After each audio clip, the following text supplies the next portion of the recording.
Good afternoon, Frank. Good afternoon, Professor Spooner. So the world manages to bring something new to our screens every week. It seems so. The surprising thing this week is what happened in Mali just in the last 24 hours, essentially, and we still don't know the details of what happened. But what is amazing is that the location of where it is, part of the world where nobody expected anything to happen, even though we know that something has been developing for a while, that the French thought it worth their while to get involved, that they're obviously getting plenty of logistical support from the British and the Americans, and committing themselves very publicly to putting an end to this. And in fact, what they're doing seems to be, looks as though they're going to have difficulty achieving what they set out to achieve. Well, I frankly was amazed at the French intervention. I mean, I'm aware of their historical paternalism, if you will, with Francophile-speaking Africa. But given the proliferation of North Africans and Islamic people in France currently to this day, to have gone out and invited, and what really anybody could have figured out, almost a nationwide kind of targeting by Al-Qaeda and whomever else. I mean, they're going to be in for some rocky road ahead, I think. Both domestically at home in France and also perhaps fighting in Mali. It's their near abroad, and presumably what they're doing in Mali is supported by the Algerians. Yes, they gave them overflight rights. And also the African, the old French Central African group is sending troops as we speak, supposedly. I think that the Algerians would see this as a threat. And so the French have all sorts of ideas like that. And the British are in it perhaps because the French sent troops to Afghanistan, the English area of English colonial interests, and so the British are reciprocating by helping the French in Mali. But what's interesting is that this is a part of Africa that was cut off from interaction with the rest of the Islamic world by the colonial administrations after having been an important center, Timbuktu, in the medieval period, which is very comparable in a very interesting way to Afghanistan, which was the center of the Asian Islamic world up until the beginning of the 19th century, and then was cut off from the rest of the Islamic world by the expansion of the British and Russian empires, and held in isolation for 100 years. And then it was opened up again in the middle of the last century. It had an enormous amount to catch up, and the catching up is what has caused all the problems that we're still dealing with today in that part of the world. So it's comparable. One wonders what the next part of the world will be that has a comparable history. It's interesting. You see these things from time to time. I'm thinking back to when the Israelis airlifted out those Ethiopian Jews maybe 25 or 30 years ago. They had discovered this lost tribe that had been practicing Judaism for uninterrupted and cut off for 1,500 or so years. And then in Mali, and maybe you could walk me through this a little bit if you feel up to it. I mean, the Islamic religion was brought there apparently through trans-Saharan Berber tradesmen, and it gradually began to take root, so much so that by the 13th century, some cities in what is now Mali, including Timbuktu, were actually centers of learning for Islamic education and the Islamic religion. And then tell me a little bit about the cutoff brought upon by the colonial governors. Well, the cutoff really only began in the late 19th century. So not much later than what the British were doing in and around Afghanistan. But nevertheless, it completely changed the interaction between that part of the world and the rest of the world. Islamically speaking. Yeah. Okay.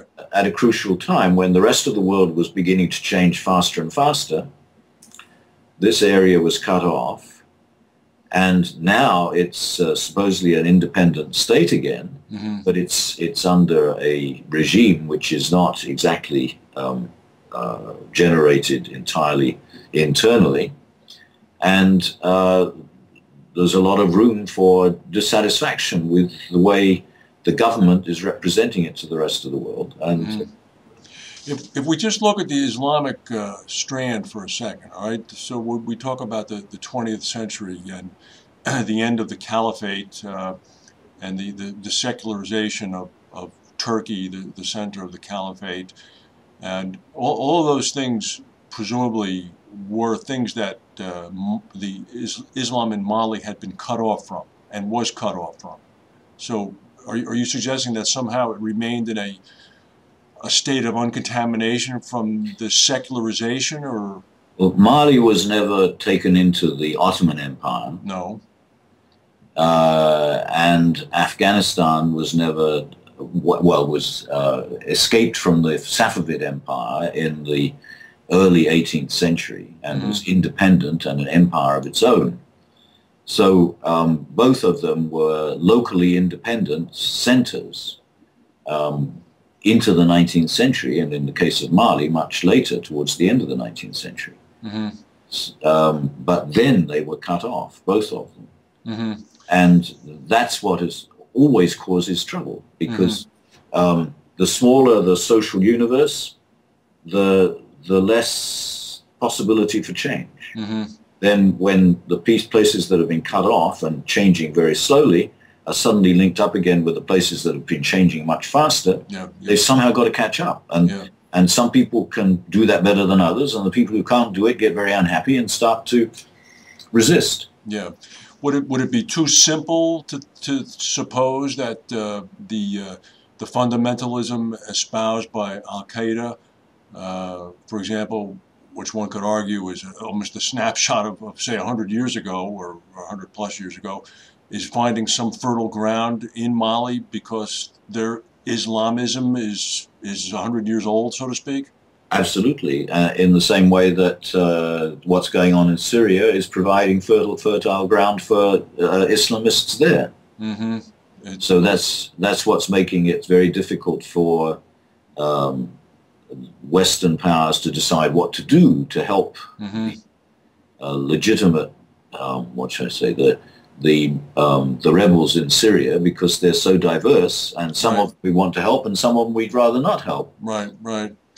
So really the Mali situation, I mean, aside from the combat going on the ground, I mean, France is embarking upon I mean, I hate to use the Colin Powell kind of rule. It's the Pottery Barn rule. If you break it, you fix it. But I mean, if France is going into Mali now with both feet, the French Foreign Legion, ground forces, helicopters, tanks, and everything else, I mean, they're going to have a lot of social work and cultural structure development work to do afterwards. I don't know. I haven't seen the term French Foreign Legion in the press yet. It was there? It popped up today, finally. It popped up today. I don't know what the current distribution is of the French Foreign Legion. 750 Foreign Legion members were sent there as part of the group. From where? From France. From France itself. Because I think there are elements of the French Foreign Legion in other parts of North Africa, but I don't know where they are at the moment. Yeah, the Wall Street Journal carried it yesterday, I believe. The Mali situation, in a way, is more ideal for the Islamists than the Afghanistan situation is, because it's relatively small, relatively sparsely populated, and Mali is geographically almost cut in half, and they've already got the northern part. So it's much easier for them to take over a piece of territory than is the situation in Afghanistan. Right. So it's going to be very difficult to go back to where things were a year ago. Is this at all connected with could you draw an analogy to what is going on in the Sudan as well, to the No, east? because the population here has always been more closely connected to the North African coast than sub-Saharan Africa. Okay. Whereas what's happened in Sudan, what has become South Sudan, has always been more closely connected to sub-Saharan Africa, the north. And it's only because of the way the British decided to divide up the area that South Sudan and North Sudan became part of the same country. You know, it's amazing when you say that this area of the world was always more connected to North Sahara Africa. When one of Gaddafi's sons, I forget his name, escaped to Mali, I think he may still be in Timbuktu actually. When he escaped to Mali, to the south, heading due south from Libya, obviously, I went on Google Maps and got the Earth view of that area of the world. And because I wanted to see it with my own eyes as much as I could voyeur-like see it, live vicariously. And it truly is nothing but hundreds and hundreds of miles of desert. I mean, Wonderful. Well, yes, but it's impassable. It's a real barrier to this day. I mean, the road network is few and far between. It's like next gas, 800 miles, that kind of thing. The history of caravan traffic across the Sahara from north to south and the way it was controlled by the Berbers is a very interesting history and has never been, it has been written up, but not as well as it should be. Anyway, I think that even though this is focusing our attention on a part of the world that we had completely forgotten about and didn't think was very, very important or could ever become important anyway, in fact, I think it's very representative in interesting ways to problems in the world as a whole, because it's illustrating for us that this problem that arises wherever we have social boundaries in the modern world. Well, if we look at what will happen, for example, when North Korea is opened up, when Cuba is opened up, I mean, there's still some places that are yet to be opened up. Yes. And we're going to see this happen again and again. One of the things that we should spend one of these sessions on, actually, and maybe we'll get to this next week unless something else interesting happens, is that the number of people that most individuals are interacting with generally is continuing to increase all the time. And people are having far fewer direct, exclusive personal relationships than they ever used to have. And so that means that being human for people who are at the forefront of modern change is in fact becoming different from being human for people who are at the rear guard of social change. That's a very interesting observation. So the people who are at the forefront of social change are having less deep personal relationships.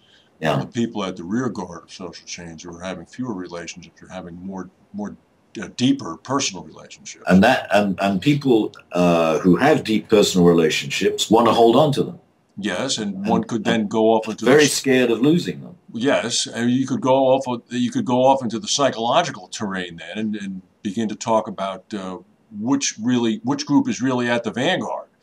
I mean, is the group at the vanguard that has several very close friends, deep relationships with family and friends, but perhaps fewer relationships with this myriad of people at large on Facebook and everything else, or the people who truly are at the vanguard, the people who have fewer close personal relationships, but have greater numbers of contacts with humans? Whatever the majority is the vanguard.